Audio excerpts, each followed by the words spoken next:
Good afternoon, everybody. My name is Rory Dougherty. I'm author Verne Elliot Glassman's assistant, and today Verne is going to be reading one of his short stories from his Nautilus studio, which is a bit of an homage to many different things, but mostly the Nautilus from 20,000 Leagues Under the Sea.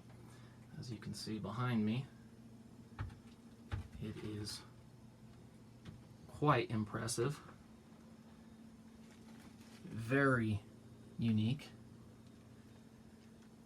and if you guys are interested in seeing more of it, let us know in your comments. And another thing to keep in mind is that this is our first time doing this, so by all means have a laugh at our expense. Now, Verne is an accomplished published author with The Other Chicago Mob and Preparing for Surgery, or How to Be a Professional Patient While Your Doctor Practices Medicine, among his published works. Today, he'll be reading one of his acclaimed short stories, as I alluded to before. It is entitled A Mouse in the Highest House. If you like it, please let us know and or subscribe to our channel, because we'll be uploading a new story every 2 weeks or so. And keep in mind, some are G-rated and others aren't, so move forward at your own peril. Lastly, Verne and I will be switching off periodically throughout the reading, so bear with us through that process. Okay, without any further ado, author Verne Elliot Glassman. Good evening. I'm Verne Elliot Glassman, author. My work in my career was in aerospace. I worked on the space shuttle, on Hubble, many other projects, and on retirement felt I wanted to introduce the world of space travel and exploration to young people and to the general public. I try to use correct terminology. My science is reasonably accurate, no guarantees on that, but the works are totally works of fiction. So let me get started now and start reading A Mouse in the Highest House. Part 1, One Small Step. Ever hear the story of how the first mouse came to America? Turns out it was the Vikings, perhaps Leif Erikson himself, who transported the first little rodent from Europe to the shores of the New World. Or maybe not. Fact is, mice don't come from here, but they sure like it. And what's wrong with that? Isn't America the home of the displaced, those yearning for new opportunity, a land to call their own? Sorry, Native American Indians, but that's another story. Fact of the matter is, not a ship on the seas this day does not have its complement of mice, and usually more than one cat to take care of the problem. But this story isn't about a ship, at least not on the sea. It's about a ship in outer space called the International Space Station, or ISS. Anyone who knows the government knows not to believe in conspiracies, at least not ones that require keeping the secret for many years. But for every rule there is an exception, and in this case the exception is very small, a little furry, has a cute tail, button nose, and his name is Mishka. Everyone knows of the ISS, orbiting majestically 150 miles high. It's the culmination of effort and investment by many nations, and one of the few examples of cooperation between the United States and Russia. For once, both countries decided to work together for the common good, and though it has been a rocky partnership, it has held. The space shuttle is thought to be responsible in part for the ISS in the first place. Wisdom was, if the space shuttle were a pickup truck, then it needed a place to go, and there was none. So one was created, the ISS. In truth, the ISS never lived up to expectations. It was touted as a place of constant research staffed by many scientists, but it typically houses a half-dozen astronauts and cosmonauts and a rotating population of specialists from other nations. Further, it was never designed to last very long. In low orbit, not out of Earth's upper atmosphere, its orbit decays constantly and must be boosted back up from time to time. The facility itself has a shelf life. The thought is it will live only until around 2023, but not the story, just the background. I will continue with part 2. I can fly. The gigantic Soyuz U rocket with its Progress capsule lifted off from the Bakhmir Cosmodrome in Kazakhstan. The space shuttle had retired, and this was the only mode of transport to resupply the station and rotate its crew. On board were 2 cosmonauts, 1 astronaut, 15 metric tons of consumables and test equipment, and one Muscuculus, a common house mouse. It took 2 days to arrive on station and dock. As tradition, a loaf of bread was handed by the arrivals to the station's inhabitants, a form of greeting in Russia. Oddly, a small corner of the bread was missing, but no one noticed. 3 days of busy activity followed, with unloading and storing new supplies before the capsule detached for its return to Earth. The population of the station returned to normal, +1, or a fraction of 1. Life aboard the ISS is both busy and complex on the one hand and boring on the other. Since the installation of the observation dome, it was possible to look down on home, so close and yet so far. Life in space is demanding, and the isolation weighs heavily on humans, and anything to connect with home is welcome.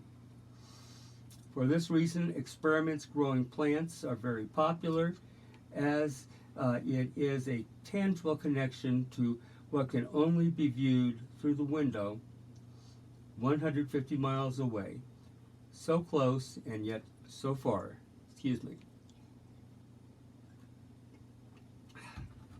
Then one day, something extraordinary happened, and a conspiracy was born. Astronaut Helen Ridgway was searching for a particular piece of test equipment in the secondary storage locker when the others aboard heard a blood-curdling scream. Now, screams in space are not a good thing and generally are indicative of a serious problem, as in, we are all going to die.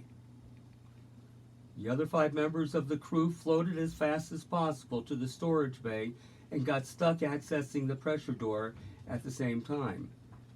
In the corner, floating by the ceiling, was Dr. Ridgway, both screaming and laughing at the same time. When all were assembled, they looked down where she was pointing, and there, snug against a nylon stay and nibbling on an emergency energy bar, was a small gray mouse. 6 of the world's greatest minds, some of them military, surrounded the little guy, towering above him, and there was heated discussion of what to do. Okay, guys. As I alluded to before in the introduction, Verne and I will be switching off midway through the story. So at this point, I am going to go ahead and take over for about 6 or 7 pages, and then Verne will go ahead and finish it up for you.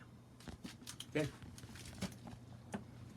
Meanwhile, you guys can take a look at this absolutely amazing and unique studio that Verne built over the course of 30 or 40 years.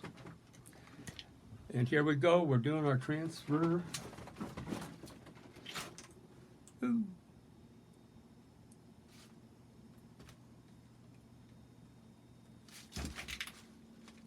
Isn't it amazing? As you'll see, and once again, as I said before, it is an homage to the Nautilus from 20,000 Leagues in the Sea. Yes, But in addition to that, you'll see things like this right here, which some of you may be familiar with. The T-800 from Terminator. Okay, let me grab this. We're going to jerk around a little bit, so fasten your seatbelts. There we go. Okay, we're getting there. Alright. Here we go, and we are now ready. Okay. Alright. Why don't you just give us a glance real quick here? So Sure. There you go. There you go. Okay. We should trap him, said one. No, we need to kill him, said another. No one touches a whisker on his little head, said Dr. Ridgway. I had a little mouse as a girl, and he looked just like him. Well, said the station commander, we can't keep him. What are you saying, Captain? Throw him out the window? We should radio Houston. No, we call Moscow. Now there was arguing in two languages until the little mouse kicked off with his back legs and sailed up and hovered in front of their eyes. He's a little mighty mouse, said the female physician, and he looks very healthy. I don't see any problem if we just keep him. He can be our mascot. And so it was. Little Mighty Mouse was the station mascot. But since he had arrived aboard a Russian craft, the lead cosmonaut claimed naming privileges, and Mighty Mouse became Mishka. The crew called an emergency meeting, offline to Earth, and for the first time in known experience, agreement was reached between Russia and the U.S. without the knowledge or concurrence of either country, and it would be enforced on every visitor to the station. It was decided no one would ever divulge the existence of one small house mouse living in the highest house above the world. This agreement was inviolate and on each person's honor. The secret would be kept for all time. Years came and went, as did the rotating crews. With each new arrival would come a loaf of bread and a sacred oath concerning the undocumented tourist who now lived on the ISS. For his part, Mishka fit right in and never caused trouble, except for the occasional argument on who he would sleep with. The humans would spend countless hours holding him and looking down at planet Earth, and then looking into his deep black eyes and smiling as he wiggled his pink nose at them. He had his own living quarters and special water device and food container, and it was astonishing how quickly he adapted to life in space. He loved his humans, and they loved their Mishka. The jig was almost up when an inquiry was intercepted by Houston from the ISS to a search engine requesting information on the proper weight of a common house mouse, but fortunately Capcom that day was an earlier inhabitant of the ISS and quickly hid evidence of the inquiry. Then the end approached for the station. Its life expectancy reached, and the science produced secondary to unmanned missions. The ISS was a large gray elephant, and her days were coming to an end.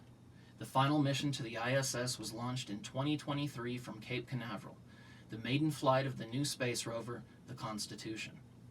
She rose from her launch site on a perfect, clear day with unlimited visibility into the endless blue sky. She was atop a Saturn VI rocket, the largest ever constructed, and the sight was awesome.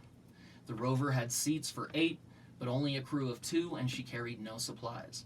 Her sole job was to collect the final crew of 6 from the ISS and to button her up in advance of her fiery plunge into the atmosphere and final home in the Pacific Ocean. 15 hours after liftoff, the spaceplane, as she was called, approached the ISS. ISS, this is Space Rover 1 calling. How you read, out? Hey, Space Rover 1. Read you loud and clear. Good to see you guys. You have a choice of dock A or B, but we would suggest B since the view is better. Out. Roger that, ISS. B it is. We are set on glide path, and even though we're traveling at 17,500 miles per hour, our closing rate is 10 miles per hour relative, and we are using our RCS to cut that back. You might not even feel a nudge when we dock, and hey guys, gals, we have a fresh loaf of good old San Francisco sour loaf for you, fresh from the oven. Well, at least it was 2 days ago. Sounds great, Rover. And John, I have a little surprise for you guys. A surprise? Surprises are usually not welcome in space. John was the current commander of the ISS, and Brad, the rover pilot, had spent his time aboard the old girl, as she was now known. This was a very sentimental trip, and both the pilot and co-pilot of the rover had spent their time on the ISS. Time to keep it all in the family. Okay, ISS, we are locked on autopilot for approach, and we'll dock in 15 minutes. Don't open the door until we get there. Don't want you heating all of space, after all. I hear you, Rover. We'll keep the home fires burning until it's lights out. Maybe we can sing around the campfire tonight. Did you happen to bring any marshmallows?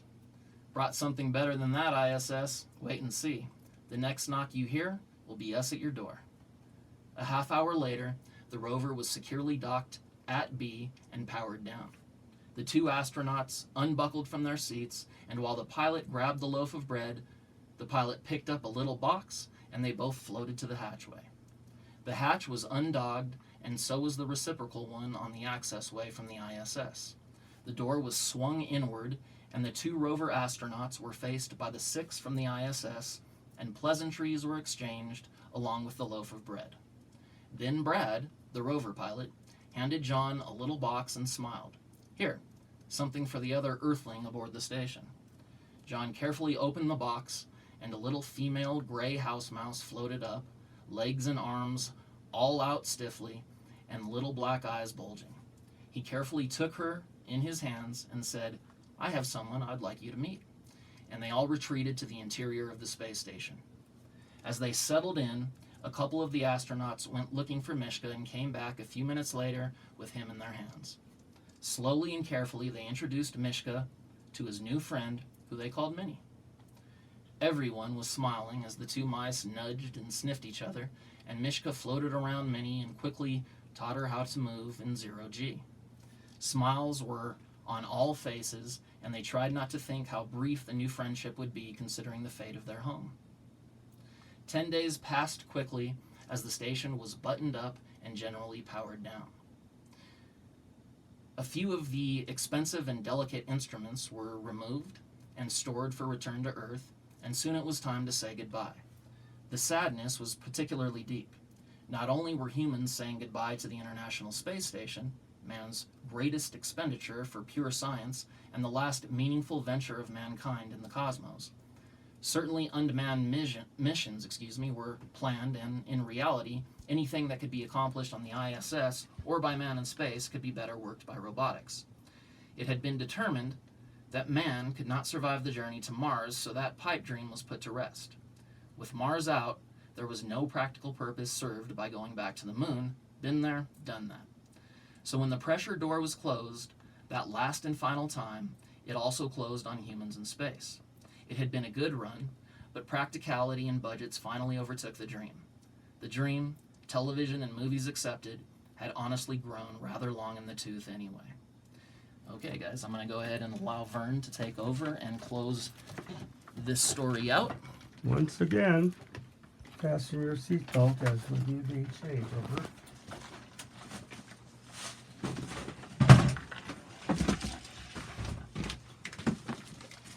Pretend like we're on the space station trying to get around. So we don't float as well, so it's harder to get where we're going. Okay. All right, guys, thank you for your patience on that. I will go ahead and turn it back over to Verne.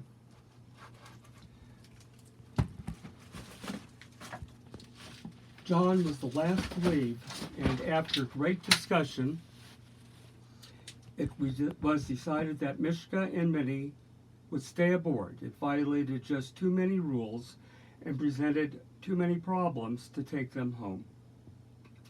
It was also postulated that after 10 years in space, Mishka would not be able to readapt to Earth's gravity. That was one thing that man and rodent seemed to have in common. The rover backed away from the ISS and did a 360 in way of departing, and then winged over for their slow re-entry to the atmosphere and home. Part 3, Unto the Heavens. The weeks passed, and the silence was deafening aboard the station. Mishka and Minnie, now proud parents, were floating by the viewport window, looking down at Earth and wondering where their friends had gone. Mishka had lived in space many times longer than any living creature, and as is the wont of living things, he changed to meet the challenges of his environment. Yes, he learned to fly, to seek out food and water droplets, but he also became more adept to his surroundings.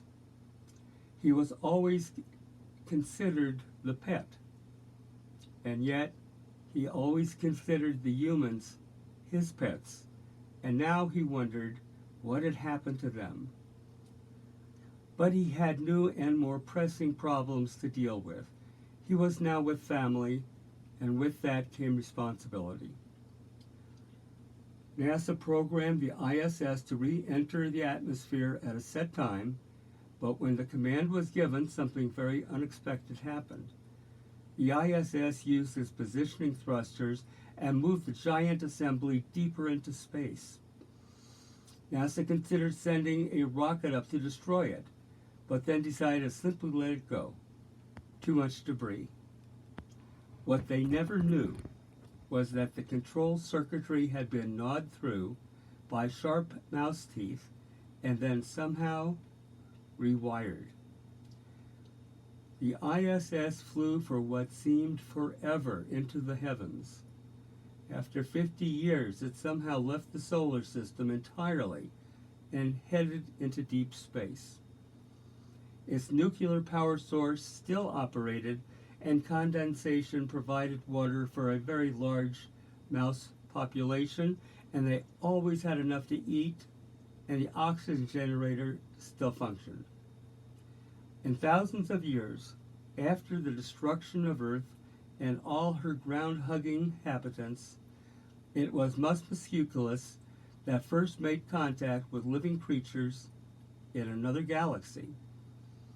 And wonder of wonder, they also were gray with pink noses and great long tails. Verne, Elliot, Glassman, Earthhugger. Thank you. Okay, guys, that was our first reading. I hope you really enjoyed it. As you can see, we're a little raw, but with your help and support, Verne and I will be able to really perfect this process and bring you a much better product. The emphasis, of course, is the story, and that's what we're truly hoping you enjoyed. The production will get better as we go, but it is the stories that we want you to focus on.